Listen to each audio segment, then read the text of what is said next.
Making all these videos is pretty exhausting work. What I need is a vacation.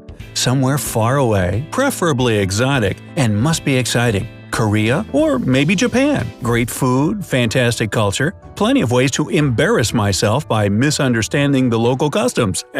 What's not to love? But I noticed something strange while booking my Asian getaway. My plane seems to be making a detour over Alaska.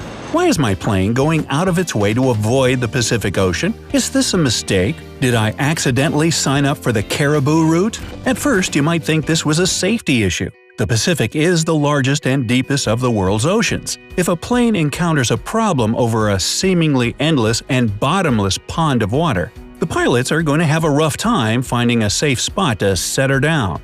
Alaska might not be overpopulated with international airports, but it's a lot better than the middle of the ocean. How's that for a tourism slogan? Alaska. At least it's better than sinking. Okay, I apologize, Alaska. Guessing that it was a safety precaution wouldn't be entirely wrong. When planning a route, many pilots prefer to maximize the number of airports along their path. Emergencies are incredibly rare relative to how many planes take to the skies every day. But I can't think of many things more stressful than losing an engine 30,000 feet over the middle of the Pacific Ocean. That said, it isn't the main reason airlines tend to avoid making a straight shot east to west. Ultimately, it comes down to saving fuel and time. It's easy to forget that an airline is a business whose profits depend on how quickly and cheaply it can move passengers between destinations. People also prefer to get to their next stop as quickly as possible, so it's a win-win for both airlines and passengers. Long story short, which is not my forte, speed is usually the primary factor in determining a plane's flight path. Excluding special circumstances such as passing through the jet streams or other meteorological concerns, the fastest route is almost always the one closest to a straight line. But wait, just look at that flight path. It's anything but a straight line. Well, yeah, when you look at it on a flat map. But our planet isn't flat now, is it? It can be confusing since we're used to looking at our world on a two-dimensional plane. Unless you bust out a globe each time you need to check where some city or country is located, you probably look at a world map. So, on a 2D map, making a giant rainbow to avoid the Pacific Ocean looks like a much longer route. But since the Earth is a sphere, more or less, but more on that later, a straight line is going to look very different in three-dimensional spaces. Okay, let's do a little experiment. Got a globe nearby? Oh yeah, I just said most of us use Google Maps. Alright, here. I'll show you on mine. I put one end of a string on Los Angeles and the other end on Tokyo. When I pull it tight, you'll notice that the string isn't running exactly parallel to the lines of latitude printed on the globe. Instead, it'll bend slightly upwards as it follows the curvature of this mini Earth I got at the bookstore down the road. This effect is even more pronounced in practice because my globe isn't a perfect recreation of the real deal. In fact, the problem is that it's too perfect. You see, unlike a globe, the Earth isn't a perfect sphere. Our planet is slightly bigger around the middle, kinda like me after the holidays. Wait, who wrote that? When looking at pictures taken from outer space, the difference isn't enough to notice. The planet is so big that it's easy to lose track of a few hundred miles here and there. But check it out. If you could take a giant string and measure the Earth's circumference through the poles, you'd need 24,860 miles of string. But if you do the same at the equator, it would jump to 24,900 miles. Why is that, you ask? Well, it's because our planet rotates on its axis. Ever spin yourself really fast on the playground merry-go-round when you were a kid? Remember feeling like the thing was going to throw you out to the sides? Actually, I remember I was throwing up a lot. Not a good ride for me. Anyway, something similar happens to the Earth's midsection as it spins. The force causes it to bulge out. Yes, it's spinning fast enough to do that. Anybody tuning in from the equator right now, you're currently moving about 1,000 miles per hour. That 40-mile difference in the Earth's width might not seem like very much, but when it comes to the surface area of an entire planet, that little bit of added girth can go a long way. The combination of these two factors, the curvature of the Earth and its extra equatorial width, I like that, mean that curving toward the poles is a shorter distance than flying, what seems like on a map, straight across. None of this is to say that planes never cross the Pacific Ocean.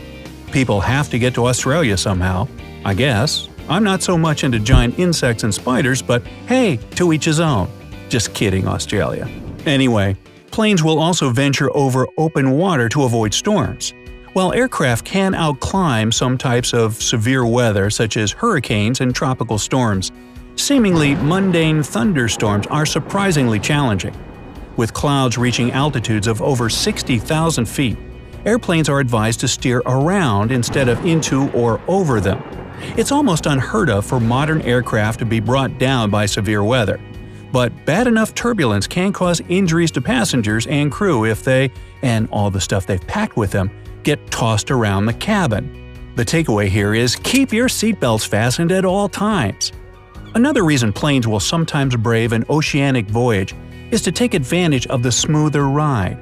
Even in clear weather, there's much less turbulence over water than over land. This is because the primary source of turbulence is hot air rising up from the ground. Hey, there's a lot of hot air rising up from this microphone. Water distributes heat a lot better than soil, so flights over the ocean are often much smoother. The other primary consideration for determining flight paths are air currents, namely the jet streams. These high-altitude air currents exist near the top of the troposphere. That's the lowest layer of the Earth's atmosphere, and the one where most weather occurs. The border between the troposphere and the next layer up, the stratosphere, is known as the tropopause. Its altitude fluctuates between 4 and 12 miles above the Earth's surface. This fluctuation results in rapid shifts in air temperature and pressure, which creates a wind tunnel that can reach speeds of over 200 miles per hour.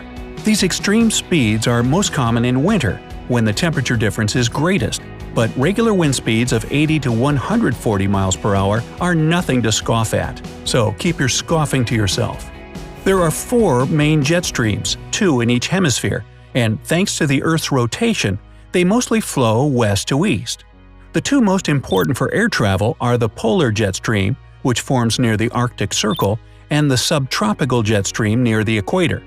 Both are thousands of miles long despite being only a few miles wide. Flying with a jet stream can shave several hours off of a trip, but flying into it can slow the plane down considerably. It's also worth noting the risks associated with jet streams. The biggest hazard is a kind of turbulence known as clear air turbulence, which occurs along the edges of the streams. This kind of turbulence is nearly impossible to predict and far more intense than the usual variety. Turbulence-related accidents are rare, but they are possible. One particular serious incident happened in 1997, when a plane flying from Tokyo to Honolulu suddenly dropped after hitting a patch of clear air turbulence. The pilots were able to regain control, but many passengers had been thrown from their seats really hard by the sudden descent. With that danger in mind, flight plans need to be carefully calculated to take advantage of the jet streams without putting the plane at risk. Repeat after me. Keep your seatbelts on at all times while flying. Understanding why planes take the routes they do often comes down to facts that we don't usually think about in everyday life. The jet stream mostly affects things tens of thousands of feet in the air, and the curvature of the Earth doesn't really matter unless you're traveling hundreds of miles per hour over vast distances. I don't know about you, but my car can't quite manage either of those things. At least not yet. I have a few ideas, but we'll save that for a video titled 7 Things You Shouldn't Strap Rockets To. Hey, if you learned something new today, then give this video a like and share it with a friend. And here are some other cool videos I think you'll enjoy. Just click to the left or right. And remember, stay on the bright side of life.